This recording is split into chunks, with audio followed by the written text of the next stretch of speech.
প্রয়োজন থাকলে সবাই গুরুত্ব দেয়। এমনকি নিজের চরমতম শত্রুটাও শত্রুতা ভুলে গিয়ে বন্ধুতে পরিণত হয়ে নিজেকে সঠিকভাবে ব্যবহার করে নেয়। আর ব্যবহার যখন ফুরিয়ে যায় তখন নিজের বন্ধুরাও মুখ ফিরিয়ে নেয়। এই তো আজব দুনিয়া।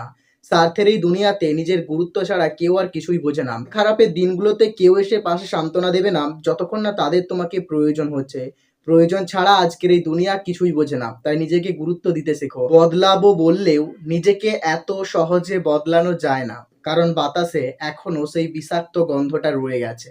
যেখানেই যায় না কেন সেই নিঃশ্বাসের ঘ্রাণ নিজের মধ্যে প্রবেশ করে আর তখন সবকিছু এলোমেলো করে দেয়। আর এভাবেই বদলানো চ্যালেঞ্জের কাছে আস্তে আস্তে হেরে যায়। কিন্তু হতাশ হয়ে পড়লে চলবে না। তার সেই নিঃশ্বাসের গন্ধ যতই ক্ষতিকর হোক না কেন, তবু আমরা প্রতিজ্ঞা করেছি জীবনে একদিন অবশ্যই জিতবো। আজকের পর থেকে নিজেকে বদলাবার দায়িত্বটা নিজে নিলাম। আর তোমাকে নিয়ে ভাববো না।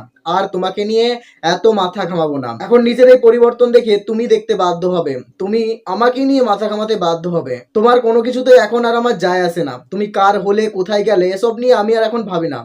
এখন শুধু ভাবনাটা শুধু নিজেকে পরিবর্তন করার, আর নিজেকে এতটা পরিবর্তন করব যাতে প্রত্যেকটা মানুষ চমকে যায়, অবাক হয়ে যায় নিজের এই পরিবর্তনটা দেখে। চোখের আড়াল হলেও পর হয়ে যায় না, গুরুত্ব না দিতে পারলেও পর হয়ে যায় না। সত্যিকারে ভালোবাসার মতো ভালোবাসলে কেউ কখনো ছেড়ে যায় না। কিন্তু ভালোবাসাটা যখন স্বার্থের হয়, কোনো জিনিসের প্রতি হয়, তখন সেই ভালোবাসা চোখের আড়াল হলেই হারিয়ে যায়। সময়ের সাথে চলতে গিয়ে আমরা অনেকে এ জীবনে অনেক পরিকল্পনা গ্রহণ করি, কিন্তু কখনো কখনো নিজের অজান্তেই সেই পরিকল্পনাগুলো একটার পর একটা নষ্ট হতে থাকে। আমাদের কিছু করারও থাকে না, আমরা নীরব দর্শকের মতো সবকিছু মেনে নিই। আর যখন মেনে নিতে পারি না তখন আমাদের কষ্ট হয়। যন্ত্রণাটা তখনও ছিল, কষ্টটা তখনও ছিল।